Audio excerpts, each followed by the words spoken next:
Emblek, kuda lumping, kuda kepang, terus yang klasik, terus yang garapan atau gaya Banyumasan. Itu gimana sebenarnya menurut pandangan Pak? Oke, persepsi nggih.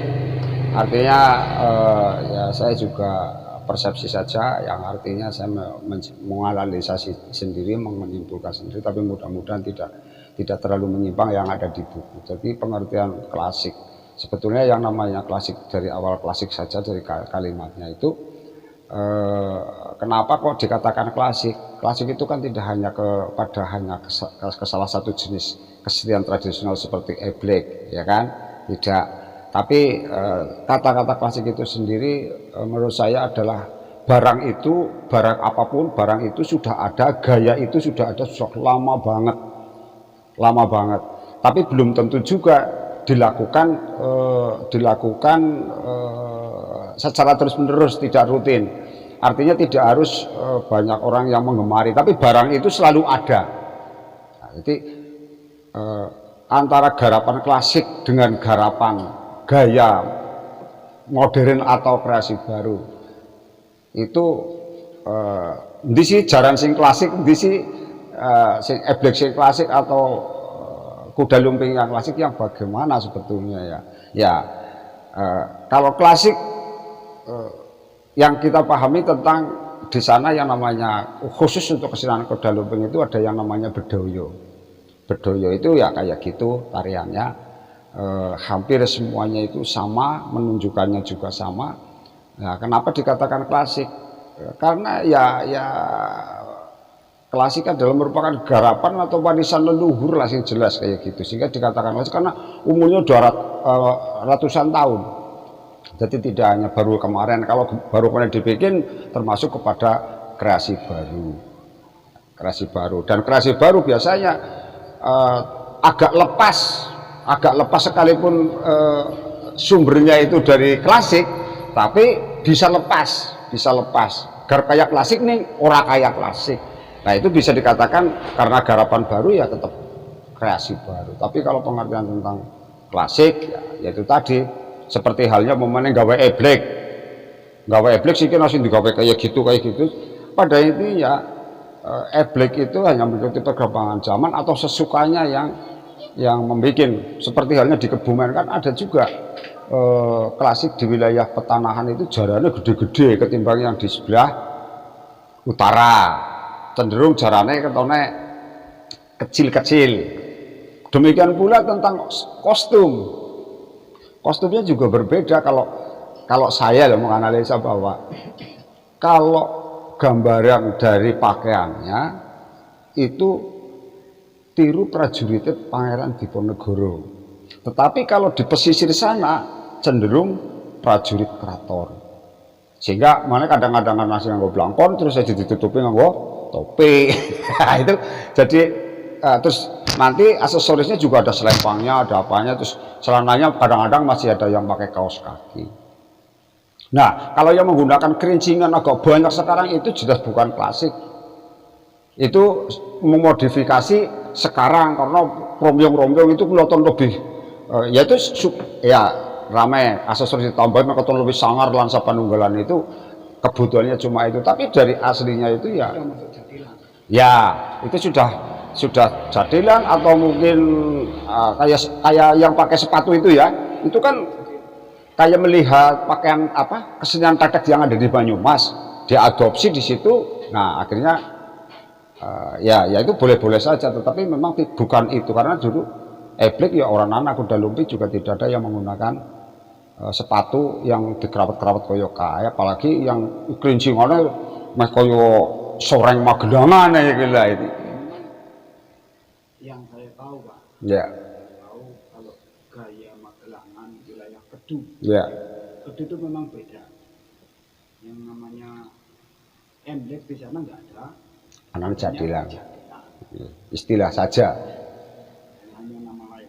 Untuk yang definisi klasik yang saya tahu, klasik itu berdasarkan pakem, jadi gerakannya pakem dari awal sampai akhir. Itu ada di konten kampung dangdut terdahulu. Ya itu sama saja tadi yang saya katakan bedoyo. Bedoyo itu adalah pakem. Ya memang harus tariannya harus gini, anak maju gendingeng, orang jogetannya gending itu ada mundur geni ya. Gendingnya itu sudah pakemnya kayak gitu. Jadi ya sebetulnya hampir sama mengatakan bisa menggunakan pakem. Kalau saya cenderung mengatakan bedoyo karena semua di Banyumas juga ada bedoyonya. Nanti di sore kan juga ada bedoyonya yang rata-rata sekarang kalau dilakukan bedoyonya itu khusus ditarikan pada saat ini mau dadi. Tapi nanti sebelum dadi kan ada kadang-kadang ada grup yang ekstra tari sing orang dadi. Nah, itu yang saya katakan kreasi baru itu. Selingan yaitu kreasi baru itu. Makanya yaitu tadi yang dikatakan panjenengan itu pakem yaitu bedoyo itu.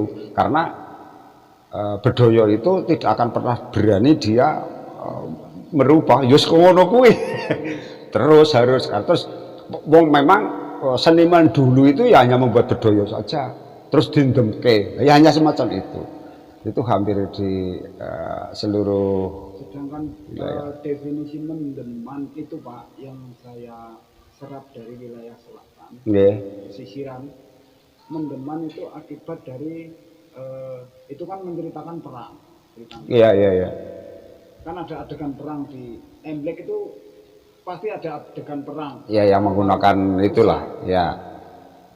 Setelah di satu sisi ada istilahnya menang perang, kemudian mereka berpesta. Setelah berpesta, pestanya dulu kan miras, kemudian mereka mendem. Nah, mendem itu diimplikasikan sebuah gerakan atau apapun namanya, kesurupan dan sebagainya. Masalah mistis, magic dan sebagainya itu urusan lain.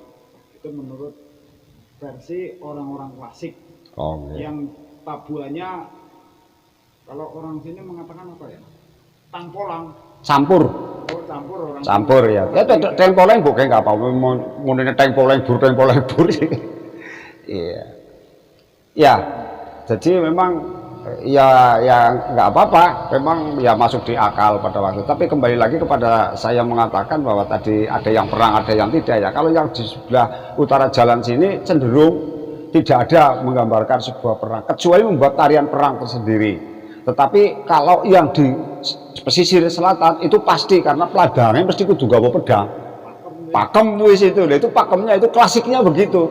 Dan ada disiapkan. Yang disiapkan ada ya cuma di wilayah pesisir sana karena menggambarkan prajurit keraton. Nah, sedangkan di sini prajuritnya Pangeran Diponegoro yang disetting untuk memang langsung perang. Makanya secara karakter beda. Nah, umpamanya ya tapi bisa dikatakan ciri khas daripada bedoyo adalah di gerakannya itu pasti ada formasi 11 dan O. Itu yang tidak bisa mereka tinggalkan. Baris ya jajar kayak gini, O-nya untuk pas bunderan.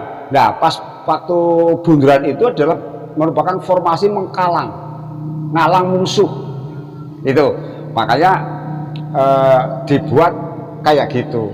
Nah, kalau perkembangan zaman sekarang sudah bukan untuk festival, untuk lomba, biasanya justru di 11 tetap ada, kadang digawe lurus pengeneh, kadang-kadang digawe maring eneh, kadang-kadang dibejat, balik mani.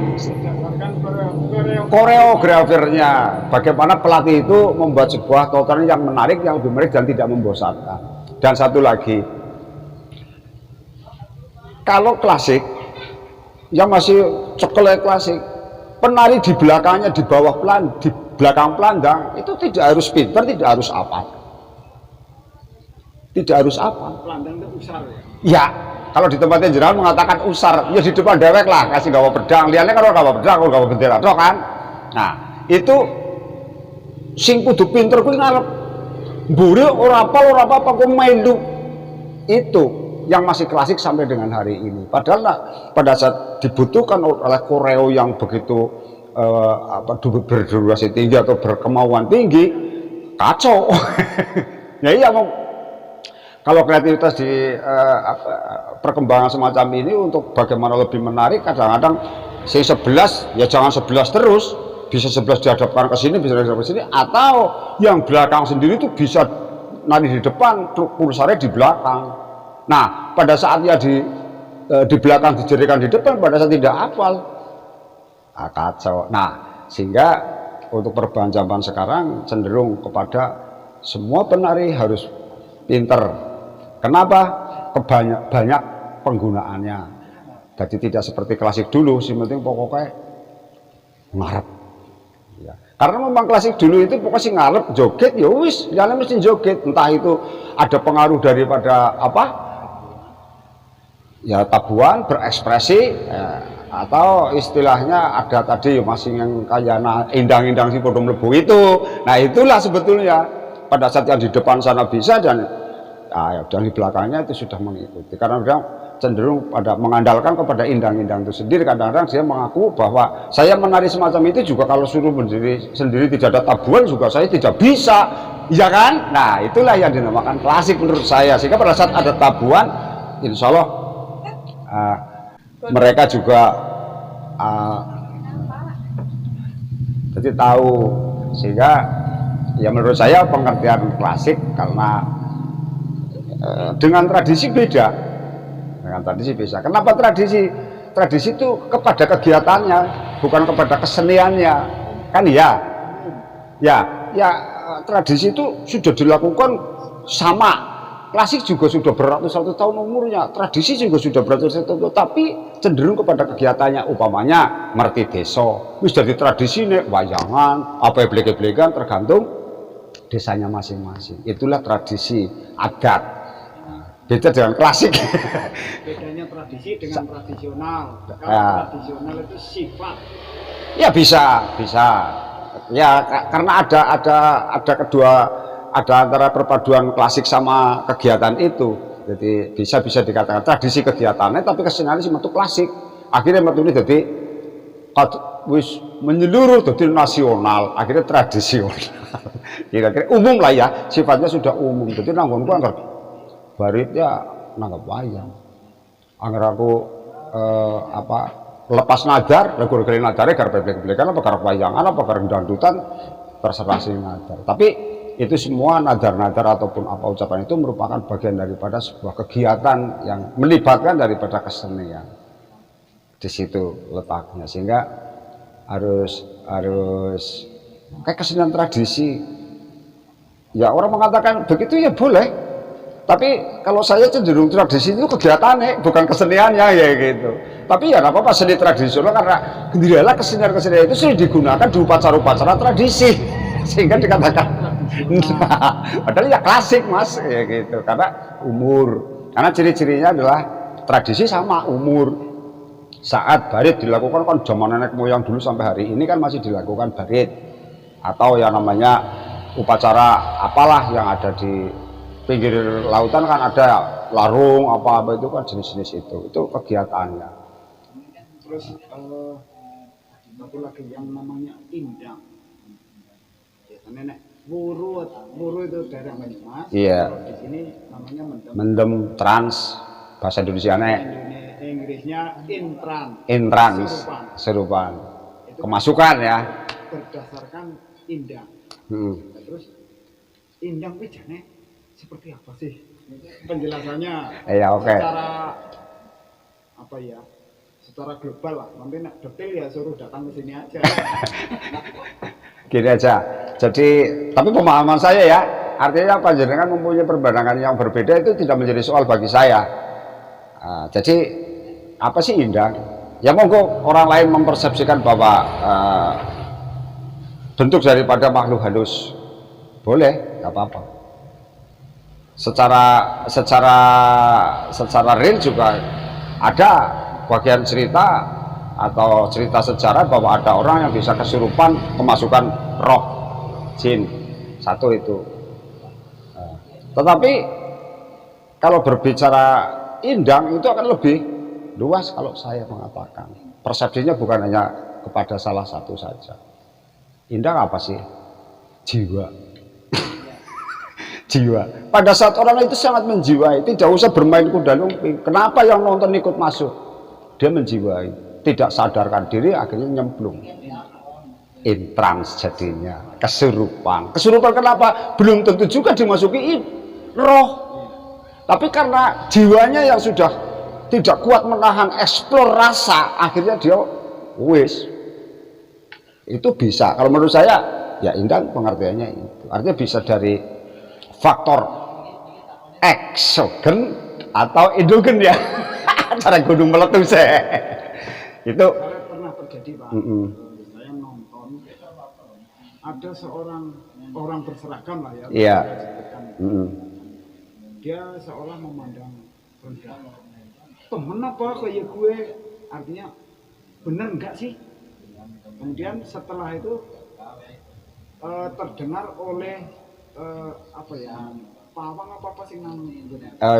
Penimbul. Nanti krungu terus disikat dari jauh, artinya dia dimasuki dari jauh. Untuk membuktikan. Iya. Kemudian di atas motor dia masih pakai seragam, plesetan. Itu benar terjadi, saya lihat. Ya. Ya untuk ya itu makanya saya tadi bilang. Artinya pengertiannya bisa begitu. Tapi tidak menutup kemungkinan kenapa saya mengatakan semacam itu. Saya agak meyakini gini Mas Triswanto bahwa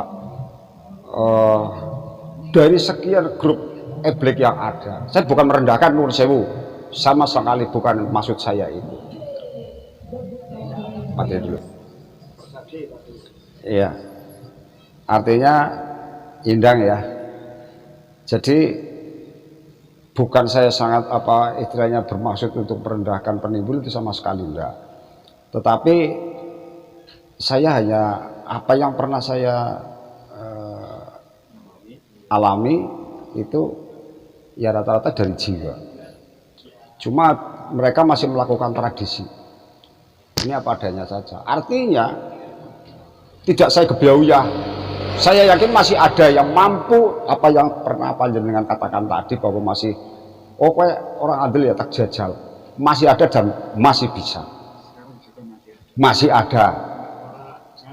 Iya, masih ada. Itu masih bisa. Cuma tidak keseluruhannya begitu. Karena yaitu tadi kemampuan setiap penimbul itu tidak sama. Ini yang saya maksud. Ya, cenderung yang kebanyakan sekarang penimbul ya Nuwun Sewu tidak sampai ke sana. Soalnya kayak gini Pak Trisman, cara guyone angger panjenengan sih bisa gelem nang kono, bisa kayak gue, bisa mindahkan Kang watu gede, kayu gede, sing ana jine dipindah nang maring ndi, men aja nganti iki gede gawe proyek gawe bro. Kerja nang kono mesti gajiannya lebih gede. Logika saya berpikir kayak gitu. Dasarnya itu analisa saya. Kenapa itu tukang timbul? 50.000 dadanya semplak. Nah, begitu tingginya sebetulnya saya kalau orang yang masih mempunyai itu dan mau ada di eblek, kesenian eblek itu sangat luar biasa. Kudune bayarannya ora kurang 51.000 kudune lho. Si alumni watu sing genah jutaan kayak gitu loh. Biasanya malah nggak mau.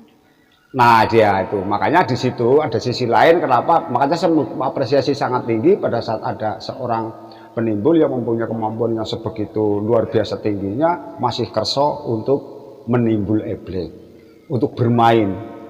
Nah ini yang menurut saya adalah merupakan suatu penghargaan yang sangat tinggi. Yang saya harapkan juga begitu penimbul-penimbul yang lain untuk meningkatkan ilmunya. Dan Nuwun Sewu bagi yang merasa sudah tinggi atau mungkin sedikit ilmu, ya tolong dibagilah. Aja khawatir, urung mesti pada kuat puasane. Nah itu dia, buka aja nggak apa-apa. Jika di sini ada sinergi untuk bisa lebih akan terlihat itu gampang kok dilihat dengan mata. Orang yang tidak usah berpakaian secara tapi wah benar-benar dolanan nganggo indang-indang yang dimaksud dengan roh-roh halus ya yang saya maksud. Sehingga ya Nuwun Sewu sekali bagi teman-teman yang mungkin menganggap bahwa hal itu menganggap hal itu sedang ada kalangan agama tertentu yang memang tidak cocok, ya tolong pemahaman ini bisa dimengerti. Kan begitu Pak Triswan. Jadi ada yang bisa kayak gitu dan tidak juga begitu. Dan insya Allah penimbul itu pada saat dipakai orang yang memang tidak menggunakan membakar kemenyan juga mampu dia melakukan. Kula lajeng nanggap tapi mboten bakar menyan nggih, wong kula mboten ngandel bab kados niku, kula butuh tari-tariane. Ya, why not? Carane kepriwe? Insyaallah panjenengan semuanya bisa dilakukan. Sing penting ora bakar menyan, kepira nggo banyu ya kena. Sing penting tetep eblek-eblekan jaya.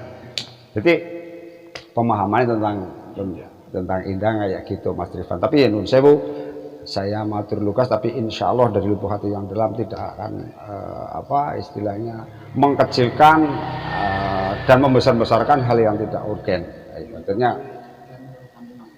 sampaikan aja bahwa yang hanya sebagai ya yang jelas yang konteks apapun yang ditampilkan adalah merupakan bagian daripada sebuah pertunjukan kesenian yang memang sudah menjadi khasanah budaya bangsa Indonesia yang perlu dilestarikan. Baik dari adat istiadat, ketradisionalannya memang sudah dilakukan. Sehingga saya berharapkan konteksnya ada pada hiburan. Jadi jangan terlalu kesana-kesana lah, jangan dihubung-hubungkan.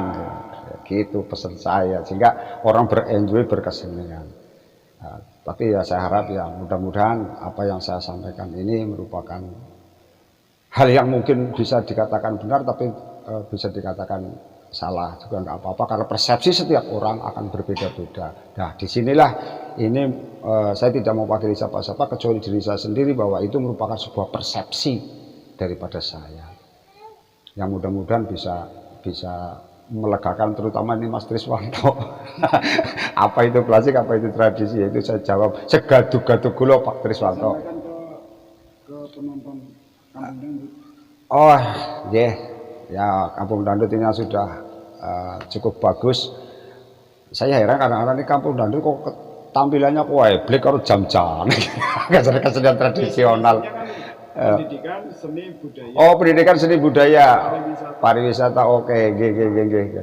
Judulnya kok Kampung Dangdut. Sekarang dalam tanda konotasi kudune kan kentokaken bahasa dangdut.